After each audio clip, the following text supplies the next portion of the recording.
Good afternoon, good evening प्यारे दोस्तों, कैसे हो आप सभी लोग।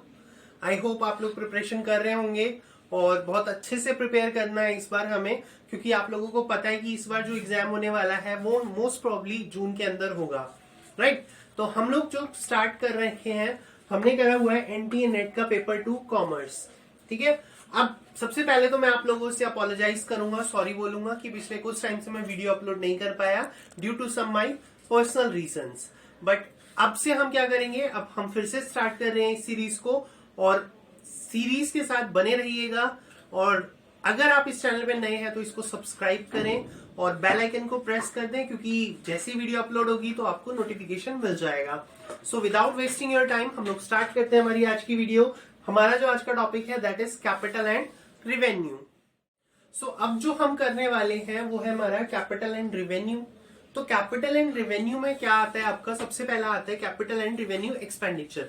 तो एक्सपेंडिचर को समझना है कि एक्सपेंडिचर कैसा है, खर्चा किस तरह का है। तो अगर हम कैपिटल की बात करते हो तो कैपिटल मतलब नाम से ही पता लग रहा है लॉन्ग टर्म के लिए। अगर हम लॉन्ग टर्म कैपिटल की बात करते हैं, मतलब कि हम किसी चीज को इन्वेस्ट करने की बात करते हैं या कुछ परचेज करते हैं, कोई फंड्स को हम इस तरह से यूज करते हैं कि हम कोई नई असेट परचेज करें, तो हमारा क्या होता है कैपिटल एक्सपेंडिचर, राइट। और ये हमारा बेनिफिट देता है लॉन्ग टर्म के लिए। हमेशा ध्यान में रखना, कैपिटल एक्सपेंडिचर जो होते हैं हमें लॉन्ग टर्म में बेनिफिट देते हैं।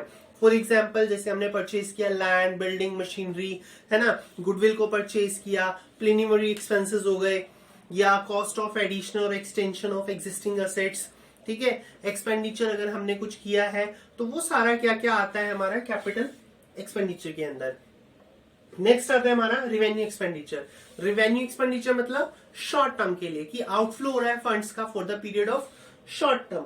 शॉर्ट टर्म किस लिए, कि मीट रनिंग एक्सपेंसेस, बिजनेस को रन करने के जो एक्सपेंसेस होते हैं वो हमारे किसके अंदर आते हैं, रिवेन्यू एक्सपेंडिचर के अंदर, ठीक है। तो इसका जो पीरियड होता है, यानी इसको जो हम करते हैं, इसका बेनिफिट करंट ईयर के लिए ही होता है। फॉर एग्जाम्पल अगर हम बोले कि हम जो हमारे एम्प्लॉयज हैं हम उनको सैलरी पे कर रहे हैं, ठीक है, या हम उनको वेजेस पे कर रहे हैं, रेंट पे कर रहे हैं किसी बिल्डिंग का, या फिर हम बोलते हैं डेप्रिसिएशन हो रहा है प्लांट एंड मशीनरी के ऊपर या कंज्यूमेबल थिंग्स के ऊपर, तो वो हमारा सारा का सारा रिवेन्यू एक्सपेंडिचर के अंदर आता है, ठीक है। तो ये जो हो गया हमारा कैपिटल और रिवेन्यू एक्सपेंडिचर। इसके बाद आता है अगर हम किसी फिक्स्ड असेट को परचेज करते हैं। फिक्स्ड असेट्स को परचेज करने के केस में हमारा जो ये कैपिटल रिवेन्यू एक्सपेंडिचर का केस है ये एप्लीकेबल नहीं होता। देखिए, जब भी हम फिक्स्ड असेट्स को परचेज करते हैं तो उससे हमें बेनिफिट कब होता है, लॉन्ग टर्म के लिए। तो फिर हम बोलेंगे कि कैपिटल एक्सपेंडिचर है, बट नहीं, वो कैपिटल एक्सपेंडिचर नहीं है, क्योंकि उसका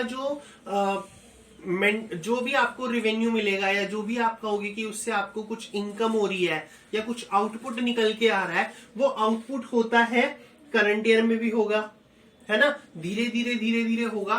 तो that is a combination of capital and revenue expenditure. तो हम उसको बोलते हैं डेफर्ड रिवेन्यू। आई होप आप लोगों को क्लियर हुआ।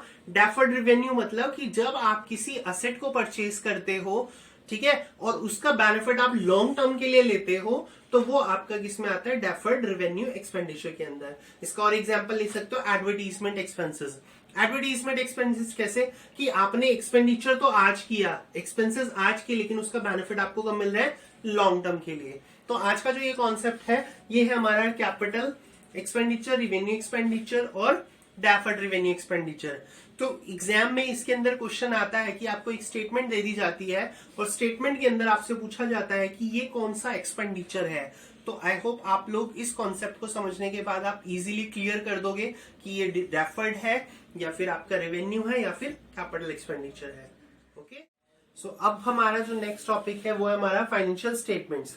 फाइनेंशियल स्टेटमेंट्स होते क्या है, बेसिकली ये होते हैं हमारा अ सेट ऑफ प्रैक्टिस, यानी एक ऐसा प्रैक्टिस का सेट जो हम बनाते हैं at the end of the accounting period. अब अकाउंटिंग पीरियड क्या होता है वो मैंने आपको कॉन्सेप्ट्स के अंदर बताया था कि 31 मार्च तक होता है फ्रॉम 1 अप्रैल से, ठीक है। फ्रॉम 1 अप्रैल टू 31 मार्च का जो पीरियड होता है वो हमारा अकाउंटिंग पीरियड होता है। उस पीरियड के एंड में हम बनाते हैं हमारे फाइनेंशियल स्टेटमेंट्स।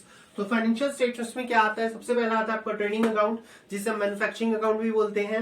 नेक्स्ट आता है हमारा प्रॉफिट एंड लॉस अकाउंट, हम इसको इनकम स्टेटमेंट्स भी बोलते हैं। या हम इसको रिसिप्ट एंड पेमेंट अकाउंट भी बोलते हैं, जो हम नॉन प्रॉफिट ऑर्गेनाइजेशन के केस में बनाते हैं। ठीक है, नेक्स्ट आता है हमारा बैलेंस शीट। बैलेंस शीट को हम क्या बोलते हैं साथ में, बैलेंस शीट को हम पोजीशन स्टेटमेंट भी बोलते हैं, जहां पर हमारी असेट्स और लाइबिलिटीज की बात होती है। और इसके अलावा हम एक और शीट बनाते हैं जो हम बोलते हैं कैश फ्लो स्टेटमेंट्स। तो ये हमारे क्या है, बेसिकली फाइनेंशियल स्टेटमेंट्स। अब फटाफट से हम कर लेते हैं इनके नेचर। नेचर क्या होता है इन फाइनेंशियल स्टेटमेंट्स का? सबसे पहला क्या स्टेटमेंट नेचर है कि ये रिकॉर्डेड फैक्ट्स हैं, राइट। रिकॉर्डेड फैक्ट्स मतलब इनको रिकॉर्ड करते हैं। नेक्स्ट आता है इनमें अकाउंटिंग कन्वेंशंस का यूज होता है, जो हमने लास्ट वीडियो में करा था, याद होगा आपको। नहीं है तो वीडियो देख लीजिएगा। नेक्स्ट आता है हमारा पोस्टुलेट्स। पोस्टुलेट्स मतलब खुद से सिद्ध करना, स्वयं सिद्धि की बात करते हैं। तो पोस्टुलेट्स जो होते हैं, अकाउंटेंट अजम्पशंस बनाता है डिफरेंट और अजम्पशंस के बेस पर हम कन्वेंशंस को अडॉप्ट करते हैं। नेक्स्ट आता है इसके अंदर पर्सनल जजमेंट्स भी होती हैं, और अकाउंटिंग स्टैंडर्ड्स को भी हम यूज करते हैं। ठीक है, गाइडलाइंस को भी हम यूज करते हैं, नोट्स भी हम इसके अंदर प्रिपेयर करते हैं।